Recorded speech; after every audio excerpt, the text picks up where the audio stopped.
Every excuse you've used this year has your name on it. Not your boss's, not your circumstances, yours. The gap between who you are and who you keep promising to become is either closing right now or it's getting wider. There's a silence that shows up right before a man decides to change his life. Not peaceful. The silence of a room after a clock stops ticking. When you notice exactly how much time you've already burned without paying attention. Most nights it just sits there, and most people learn to live around it. The way you live around a crack in a foundation. You step over it every day until you don't. Two kinds of people hear that silence. One turns the music back on, the other sits in it, lets it get loud, lets it finally say what it's been trying to say for years, and asks what would have to die for something better to take its place. That second kind doesn't end up lighter, they end up lonelier for a while, stripped of the comforts that used to pass for an identity. The weight doesn't disappear, it just stops being about adding things and starts being about everything they're finally willing to put down. Centuries ago, a Roman emperor wrote himself a note, not for an army, not for the public, for himself at night trying to survive his own mind. Marcus Aurelius wrote, "The impediment to action advances action. What stands in the way becomes the way." Read that twice. He's not saying the obstacle disappears, he's saying the obstacle is the raw material. Your shaking hands, your tired legs, that ancient whisper begging you to stop, none of it is the enemy.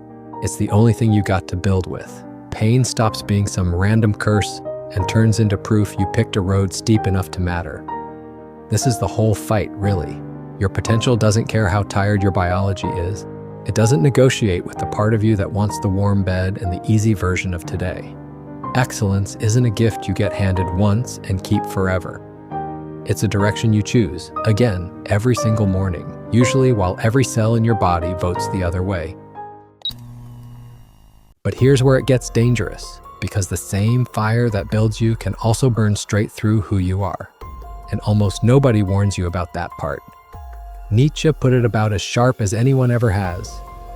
He who fights with monsters should be careful, lest he thereby become a monster himself. And if you gaze long into an abyss, the abyss gazes also into you. That's the trap, not a rival, not some villain you can point a finger at. The trap is the goal itself.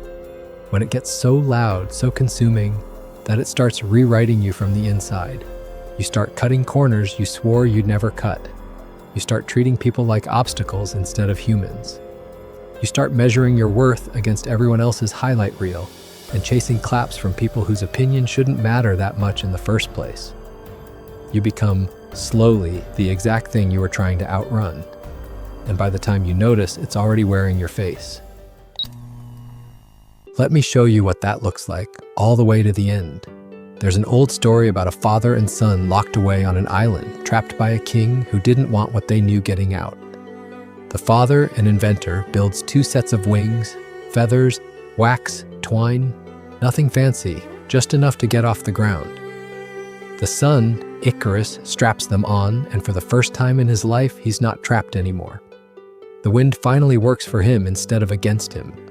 The island shrinks beneath his feet like a problem he's already solved. His father's voice trails behind, getting smaller, easier to ignore. Not too high, not too close to the sun.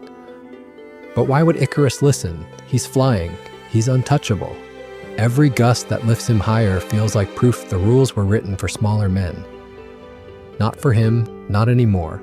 He climbs, the air gets thinner, colder, and somehow that feels like winning too. There's a kind of high that comes with altitude like that, a high that makes the warning sound smaller and farther away with every wing beat. He's not just flying anymore, he's convinced he's something closer to a god. Then the wax starts to go soft, not all at once. A few drops first, easy to miss when you're busy staring at how far you've climbed. Then more, then the structure holding the whole thing together. The only part of this that was ever actually his, the part his father built with his own hands. Starts coming apart feather by feather. And here's the part that should sit heavy with you. Icarus doesn't fall because he flew. He falls because he forgot the thing keeping him in the air was never the height. It was the structure, the limits his father begged him to respect.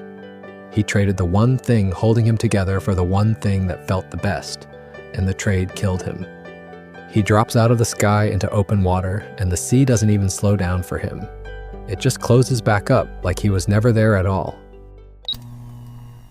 Now point that story at your own life for a second. Every one of us is building some version of those wings right now. A career, a body, a reputation, a bank account. And the lift feels incredible. It's supposed to. But somewhere in your climb, there's wax. There's a version of you. Your patience, your relationships, your sense of right and wrong, the parts of you that have nothing to do with winning, quietly holding the whole structure up. Nobody hands you a warning label for that part. You're supposed to notice it on your own, usually right before it gives out. The question isn't whether you're flying, you are. The question is what you've been melting to stay up there, and whether you've even noticed yet. So let's get uncomfortable for a minute. What have you already burned through, chasing something you're not even sure you still want? Who in your life have you treated like a rung on a ladder instead of a person? Whose approval are you actually flying toward right now, if you're honest about it? When's the last time you turned down something you wanted because the cost to your character was finally too high? And if you keep climbing exactly the way you're climbing right now, who's left of you in 5 years? Sit with that. Don't rush the answer. The discomfort is the point. Okay, here's where this stops being heavy and starts being useful. First, stop asking what you need to add to your life. The course, the gear, the 5-step system. Start a list of what you need to cut instead. Fear of looking stupid, comfort you haven't earned, the habit of comparing your year 3 to someone else's year 10. Cut first, build second. Second, stop waiting to feel motivated. Motivation needs permission, identity doesn't. Decide who you are, not who you'll become someday. Who you are right now. And let that decision make the call before your feelings show up to vote. Third, every time you fail, resist making it about your worth. It's not, it's data. The gap between where you think you are and where you actually are, getting a little smaller every time you screw up and look at it honestly. Fourth, check your wax on a schedule, not by accident. Once a week, ask yourself plainly, what did I burn this week to get here, and was it actually mine to burn? If the honest answer scares you a little, good, that's the feedback doing its job. And here's where the two halves of this video finally shake hands. The climb is real. Push for it, hard, daily, without apology. But check your wax.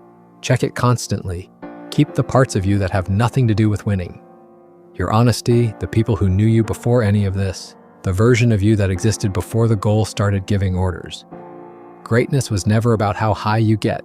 It's about landing back in your own skin every night, no matter how far you flew that day. Not a finish line, a direction you keep choosing on purpose, even on the days it would be so much easier not to. That's the whole trick. Not motivation, not more. Less fear, less noise, less performance. And just enough structure left at the end of the day to still recognize your own face in the mirror. So climb if you want to. Climb as high as your wax can hold. Just answer me one thing before you do. When it finally melts, what's actually going to hit the water?